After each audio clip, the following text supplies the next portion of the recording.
Saan mang dako ng daigdig naroon ang bawat isa, mula po dito sa Pilipinas, ang inyo pong lingkod, Mundo at Karunungan ay buong pusong naghahangad na naway ang lahat ay makapamuhay ng ligtas, mapayapa at maunlad. Mapagyamang buhay mga kamundo. Ngayon naman po ay aking babahagi sa inyo ang paglilinaw o kasaysayan tungkol sa pasyon.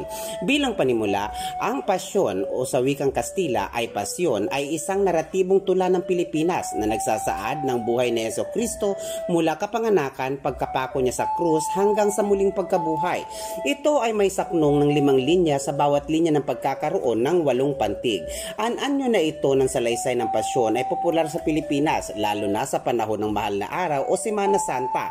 Ang unang Pilipinong sumulat at kumanta ng pasyon sa Tagalog ay si Padre Gaspar Aquilino de Belen, isang katutubo ng Rosario, Batangas na pinamagatang ang mahal na pasyon ni Jesucristong Panginoon natin na tula.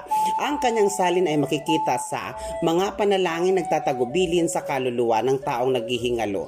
Dahil sa binigyan ng permiso mula sa simbahan ni Padre Antonio del Pueblo si de Belen, napahintulutan na ilimbag niya ang pasyon sa Maynila noong 1704 bilang kauna-unahang akda ng ganitong uri ng panitikan. Ito ay nakatanggap ng karangalan. Naging mabenta pa ang akdang ito sa maraming taon, kaya inilimbag ito muli sa ikalamang pagkakataon noong 1750. Dahil sa kamanghamanghang pagtanggap sa pasyon ni Padre de Belen, ito ay naging dahilan upang sumunod ang ibang manunulat sa kanyang mga yapak. Mga kamundo, ito po ay bahagi ng kasaysayan o paglilinaw lamang. Ito po ang Mundo at Karunungan na lagi nagsasabing, mahal ko po kayo. Maraming salamat po.